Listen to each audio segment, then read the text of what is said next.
আজ কক্সবাজারে দেশ গড়তে জুলাই পদযাত্রা কর্মসূচি পালন করবে জাতীয় নাগরিক পার্টি। বিস্তারিত জানাতে বাস টার্মিনাল এলাকায় আছেন সহকর্মী সুজাউদ্দিন রুবেল।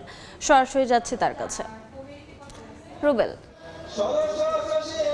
দেশ গড়তে জুলাই পদযাত্রা যার অংশ হিসাবে 19তম দিনে আজকে কক্সবাজারে জাতীয় নাগরিক পার্টির যারা কেন্দ্রীয় নেতারা রয়েছেন তারা কক্সবাজারে আসবেন এবং যে সকাল 10টায় যে পদযাত্রাটি বাস টার্মিনাল থেকে শুরু হওয়ার কথা ছিল কিছুটা বিলম্ব হচ্ছে, যেহেতু আমরা লক্ষ্য করেছি বাস টার্মিনাল এলাকায় ধীরে ধীরে জড়ো হতে থাকছে স্থানীয় নেতারা। সেখান থেকে জড়ো হয়ে কেন্দ্রীয় নেতারা সেখানে যোগ দিবেন বাস টার্মিনাল এলাকায় এবং সেখান থেকে পদযাত্রা করে সেই পদযাত্রাটি কক্সবাজার শহরের পাবলিক লাইব্রেরি মাঠে এসে সেটি শেষ হবে। সেখানে একটি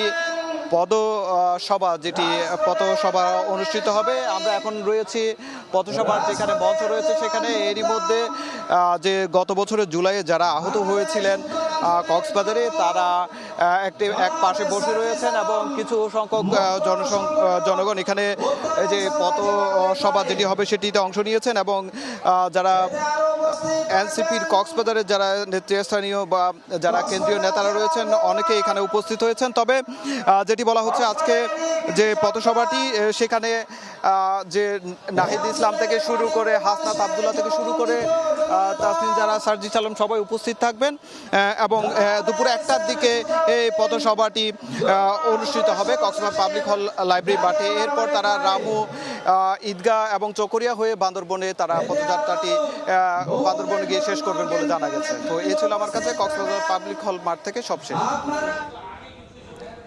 সরাসরি যুক্ত ছিলাম কক্সবাজারে।